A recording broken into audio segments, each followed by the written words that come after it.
काली साड़ी पहने एक महिला के सामने ढेर सारा तंत्र मंत्र का सामान रखा हुआ था। अपने हाथ में खोपड़ी को लिए वो कुछ मंत्र गुदगुदा रही थी।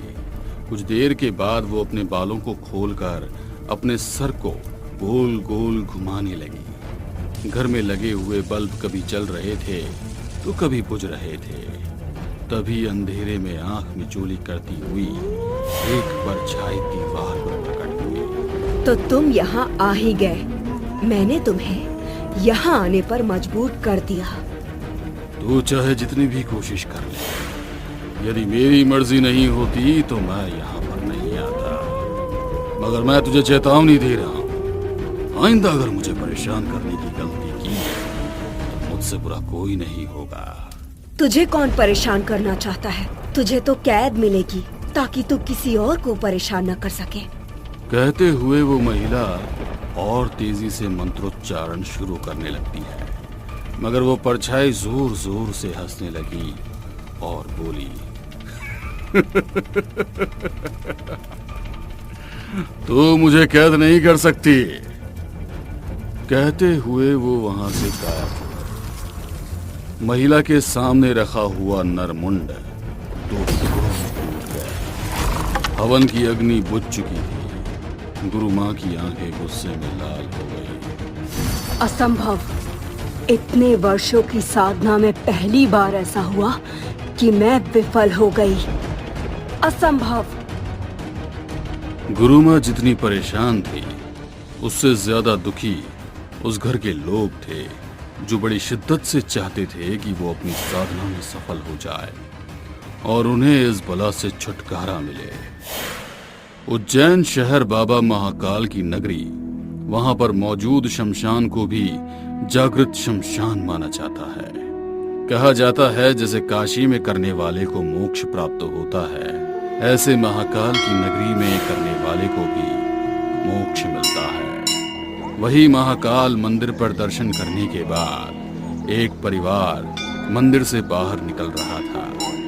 तब घर की छोटी बच्ची को एक तांत्रिक ने अपने पास इशारे से बुलाया और वो बच्ची सम्मोहित होकर अपनी माँ का हाथ छुड़ाकर उसके पास जाकर खड़ी हो गई। बेटा, तुझे खिलौना चाहिए? हाँ, मुझे चाहिए। ये ले, मगर अपने घर वालों को उसके बारे में मत बताना।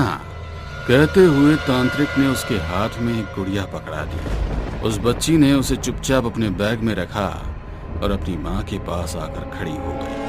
मगर जैसे ही उसने उस तांत्रिक की ओर मुड़कर देखा, वहां पर कोई नहीं था। घर आकर उस बच्ची ने खुद को एक कमरे में बंद कर लिया। वो उस गुड़िया के साथ खेलने लगी। देखते ही देखते उस गुड़िया में से एक परछाई निकली और उसने एक लड़के का रूप ले लिया। कौन हो तुम और मेरे कमरे में कैसे आए? मैं बरसों से इस गुड़िया के अंदर था। बहुत दिन अपने दोस्त से मिलने के लिए छटपटा रहा था। तुम भी यहाँ अकेली ही रहती हो, है ना? कोई तुम्हारे साथ नहीं खेलता क्या? मगर मैं अब तुम्हारे साथ खेलूंगा। बोलो, मुझसे दोस्ती करोगी? वो छोटी बच्ची उस लड़की की बात सुनकर बहुत खुश हो जाती है और उसके साथ खेलने लगती है। वो घंटे अकेले कमरे में खेलती रहती और उसकी मॉम भी खुश थी, क्योंकि वो अब अकेलेपन की वजह से उन्हें बार बार परेशान नहीं करती थी। बेटा, खाना खाने का समय हो गया है। कब तक अकेले खेलती रहोगी? यहाँ पर आओ। नहीं माँ, मुझे और खेलने दो, मुझे परेशान मत करो। बच्ची की बात सुनकर माँ थोड़ी सी परेशान हो जाती है और उसके कमरे की ओर जाने लगती है। वहाँ पर उसे दो लोगों की आवाज आ रही थी। घर पे तो कोई भी नहीं आया और गुड़िया तो अकेले खेल रही थी। उसके कमरे में किसकी आवाज आ रही है? वो दबे पांव उस कमरे में दाखिल हुई तो वहाँ पर कुछ भी नहीं था और टीवी चल रहा था। मगर अपने दोस्त के अचानक से चले जाने से वो बच्ची नाराज हो गई। मम्मी, मैंने आपको मना किया था ना कि मेरे कमरे में मत आना, फिर आप क्यों आई? जाइए, मुझे आपसे बात नहीं करनी है और नहीं खाना खाना है। कहते हुए उस बच्ची का चेहरा पूरा सफेद हो गया और आंखें लाल। उसने इतनी आसानी से अपनी मम्मी को कमरे से बाहर कर दिया, मानो उसके अंदर उनसे भी ज्यादा ताकत हो। उसकी माँ हैरान हो गई। उन्हें कुछ भी समझ नहीं आ रहा था कि वो क्या करे। वो अपने पति के आने का इंतजार करने लगी, मगर ऐसा लग रहा था कि आज उसका इंतजार कुछ ज्यादा ही लंबा हो गया। रात के 1 बज रहे थे, मगर वो अभी तक नहीं आए। मोहन, कहाँ हो तुम? आज मुझे तुम्हारी सबसे ज्यादा जरूरत है और तुम अभी तक नहीं आए। वो बार बार मोहन का फोन लगा रही थी, मगर फोन नॉट रीचेबल था।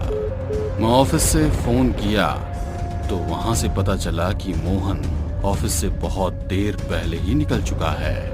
एक तरफ गुड़िया, दूसरी तरफ मोहन, मुझे कुछ समझ में नहीं आ रहा है।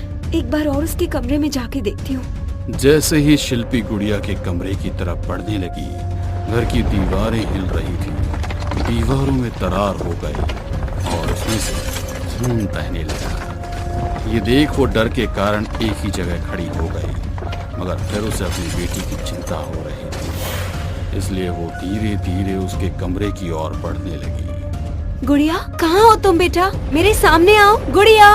मम्मी, मम्मी, मैं यहाँ हूँ, देखो मुझे। शिल्पी उस आवाज की तरफ देखती है तो डर के मारे उसकी सांसें अटक जाती है। उसकी बेटी छत की रेलिंग से उल्टी लटकी हुई थी। उसका चेहरा पूरे बालों से ढका हुआ था। तभी दरवाजे की घंटी बजी तो वो भागकर दरवाजे की तरफ पहुंची। सामने मोहन खड़े थे। मोहन, कहाँ थे तुम? आज तुम्हें आने में बहुत देर हो गई और तो और तुम्हारा फोन भी नहीं लग रहा था। मुझे घर में तो आने दो, सब बताता हूँ। तुम इतनी घबराई हुई क्यों? मोहन को अपने सामने खड़ा देख शिल्पी का सब्र जवाब देकर उसकी आंखों में आंसू थे। उसने एक ही साथ में शुरू से लेकर अंत तक की सारी कहानी सुना दी। ये क्या बकवास कर रही हो? हमारी गुड़िया के साथ ऐसा कुछ भी नहीं हो सकता। कहते हुए वो भागकर गुड़िया के कमरे में पहुंचा तो गुड़िया दीवार की तरफ मुंह घुमाए बैठी थी। धीरे धीरे उसकी तरफ बढ़ते हुए जैसे ही मोहन उसके कंधे पर हाथ रखा और उसने अपनी गर्दन पीछे पूरी घुमा दी, उसका पूरा चेहरा खून से सना हुआ था। उसके हाथ में उनका पालतू तोता था जिसे वो कच्चा चबा रही थी। पापा, पापा आ गए। कहते हुए वो जोर जोर से हंसने लगी। मोहन डरकर शिल्पी के साथ उस कमरे से बाहर भाग गया। उन्होंने उस कमरे को बाहर से लॉक किया और हॉल में आकर बैठ गए। शिल्पी, अभी जो कुछ भी हमने देखा वो सच था या सपना? मुझे तो यकीन ही नहीं हो रहा है। मोहन, मुझे भी यकीन नहीं हो रहा है कि हमारी बेटी के साथ ये सब क्या हो रहा है। हमें जल्दी किसी को ढूंढना होगा जो हमें इस समस्या से छुटकारा दिला सके। अब तो गुरु माँ ही हमें इस समस्या से बाहर निकाल सकती है। हाँ, कल सुबह ही मैं गुरु माँ को फोन लगा दूंगा। बस आज की रात अच्छी तरह से बीत जाए। जैसे तैसे रात गुजरकर सुबह होती है। मोहन सबसे पहले गुरु माँ को फोन लगाता है। गुरु माँ आकर सारी हालत देखकर पूजा की तैयारी करती है, मगर वो पूजा विफल हो जाती है। गुरु माँ, अब हम लोग क्या करेंगे? गुरु माँ के चेहरे पर भी चिंता की लकीर आ गई। उन्हें भी समझ नहीं आ रहा था कि अब क्या करना है। उसी समय वो गुड़िया भी उड़ते हुए वहां पर आ गई। वो गुड़िया कभी हंसती तो कभी रोती, कभी गुमसुम सी बैठी रहती। तभी उस गुड़िया में से एक परछाई बाहर आई और बोली, मैंने कहा था ना कि तू मेरा कुछ भी नहीं बिगाड़ सकती। अगर तूने मेरी बात नहीं मानी, अब सुन, यहाँ से चली जा। इन दोनों को भी ले जा। मैं अपने दोस्त के साथ यहाँ पर बहुत खुश हूँ। चले जाओ यहाँ से, वरना मुझसे बुरा कोई नहीं होगा। कहते हुए उसने अपना हाथ ऊपर किया तो मोहन और शिल्पी दोनों हवा में लटके हुए थे। उनकी बेटी के मुंह से डरावनी आवाज आ रही थी, मुझे समझ में आ गया, तू इतनी आसानी से यहाँ से नहीं जाएगी।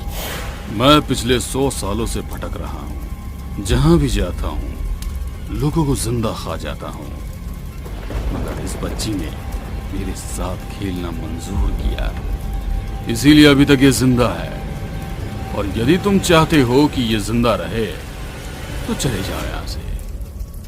उसकी बातें सुनकर मोहन और शिल्पी दोनों की आंखों से आंसू निकल आए। गुरु माँ, कुछ कीजिए। गुरु माँ ने तुरंत उस बच्ची के कुछ बालों को काटा और जो खिलौना उसके हाथ में था उसके शरीर पर बांध दिया। फिर कुछ मंत्रों का जाप करते हुए उस गुड़िया के ऊपर नींबू का रस और सिंदूर डाला, फिर उसे जला दिया। उसे जलाओ मत, वो मेरा ठिकाना है।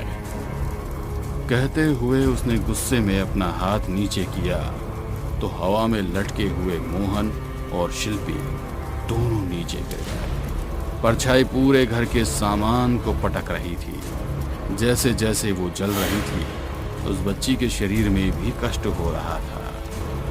वो भी जोर जोर से चीख रही थी। तभी वो परछाई काले धुएं में बदल गई। गुरु माँ ने उस धुएं को एक मटकी के अंदर भरा और फिर उसे एक लाल कपड़े से बांध दिया। बरसों से भटकते हुए इस आत्मा की मुक्ति के लिए ईश्वर ने हम लोगों को जरिया बनाया। मुश्किलों से मैं उसे मटकी के अंदर कैद कर पाई हूँ। हमें तुरंत बनारस जाकर इसकी मुक्ति के लिए विशेष पूजा करनी होगी। गुरु माँ के कहने पर मोहन, शिल्पी और उनकी बिटिया तीनों उस मटकी को लेकर बनारस पहुंच गए।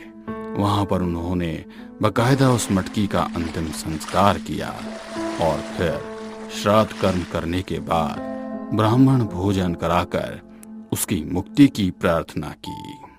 किसी अपने का पिंडदान और मुक्ति की प्रार्थना करने से जो पुण्य मिलता है, उसे कहीं ज्यादा किसी अनजान की मुक्ति की प्रार्थना और पिंडदान करने का पुण्य मिलता है।